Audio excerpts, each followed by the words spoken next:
गिरिडीह जिले के सरिया थाना क्षेत्र में भूमाफिया त्रिभुवन मंडल और उसके निजी बॉडीगार्ड व उसके गुंडों के आतंक से तंग आकर आखिरकार ग्रामीणों ने सामूहिक रूप से थाना में लिखित आवेदन देकर अपनी जमीन और जान बचाने की गुहार लगाई है।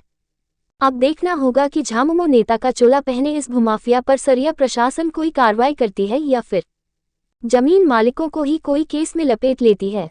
दरअसल मामला यह है कि ग्रामीणों की खेती योग्य भूमि में भूमाफिया त्रिभुवन मंडल द्वारा मिट्टी भराई कर जबरन कब्जा करने का प्रयास का विरोध करने पर ग्रामीणों को परिवार सहित हमेशा के लिए मौत की नींद सुला देने की धमकी लंबे समय से दिया जा रहा है। इस संबंध में सरिया थाना क्षेत्र के ठाकुरबाड़ी टोला निवासी राजू मंडल पिता कुंजो महतो ने सरिया थाना में आवेदन देकर न्याय की गुहार लगाई है।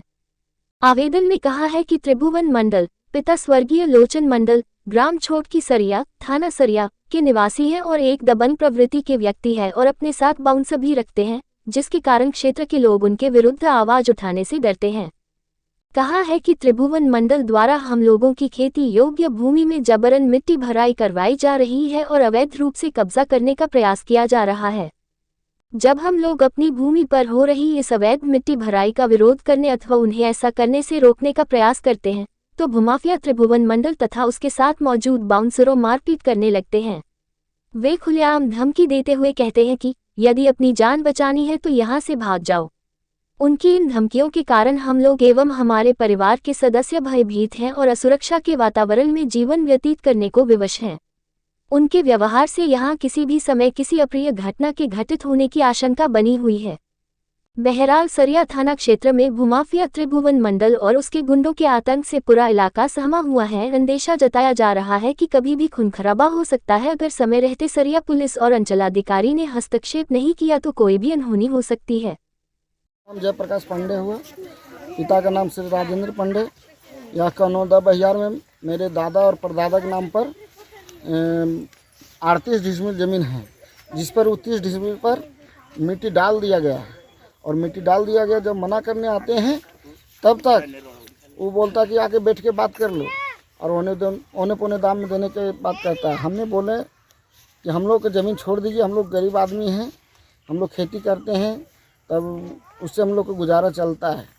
जिस पर हमने थाना में आवेदन दिया हूँ, अंचल में दिया हूँ, अनुमंडल में दिया हूँ, अनुमंडल पुलिस अधीक्षक को दिया हूँ, गिरिडीह पुलिस अधीक्षक को दिया हूँ, उपायुक्त महोदय को दिया हूँ। आज तक कोई कानून कार्रवाई नहीं हुई है।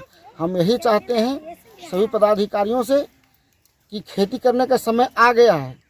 निवेदन के साथ कर रहा हूँ सभी पदाधिकारियों से कि मेरा मिट्टी हटवा दे, हम खेती करेंगे और खेती का सीजन आ गया और मेरा मिट्टी हटवाने का कष्ट करें।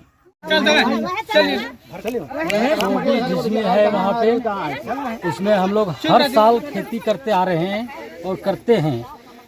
अब जो है सो ये ज़मीन को खरीदता है, बेचता है, उसी में से ज़बरदस्ती आके हमारी ज़मीन में मिट्टी डाल दिया है। लगभग जो है सो 200 ट्रैक्टर मिट्टी डाल दिया। बताइए हम उसमें खेती कैसे करेंगे और हमारे बच्चे लोग कैसे जिएंगे? ये हमको प्रशासन से चाहिए। प्रशासन किस तरह से हमको देगा उसका मतलब खेती करने का उपाय वही बताएंगे। यही कहते हैं कि बोल मेरा खेत को माटी जो भरा हुआ है सो माटी उसको उठाने बोल रहे हैं, नहीं उठा रहा है। 7-8 कट्ठा जमीन है, हम लोग गरीब आदमी हैं, कैसे हम लोग खाएंगे और रहेंगे? हम लोग बाल बच्चा तो खरीदे नहीं पाएंगे। ऐसे मेरा खेत छोड़ दीजिए, उठा दीजिए माटी को। जिसमें माटी भर दिया त्रिभुवन मंडल, तब उसको बोले घर गए हम, बोलो मिट्टी उठा लो, तो बोला 3-4 दिन के बाद मिट्टी उठा लेंगे। तो हम लोग कहाँ जाएंगे? तो 3-4 दिन हो गया। 4 दिन की 4 तारीख को बात था कि बोला माटी उठा देंगे, अभी तक नहीं उठाया। 4-5 के साथ इन्होंने मिल करके एकजुटता बनाए हुए हैं इस ज़मीन के खिलाफ में, और ये ज़मीन हम लोग को कैसे बचे इसके लिए हम लोग को उपाय ढूंढ रहे हैं। और हम लोग सब ग्रामीणों ने हस्ताक्षर किए हुए हैं और सब अपना अपना आवेदन भी दिए हुए हैं। हम लोग प्रशासन के पास लेकर के आवेदन जमा करेंगे और इस आवेदन पर प्रशासन को पुनः कार्रवाई करनी चाहिए।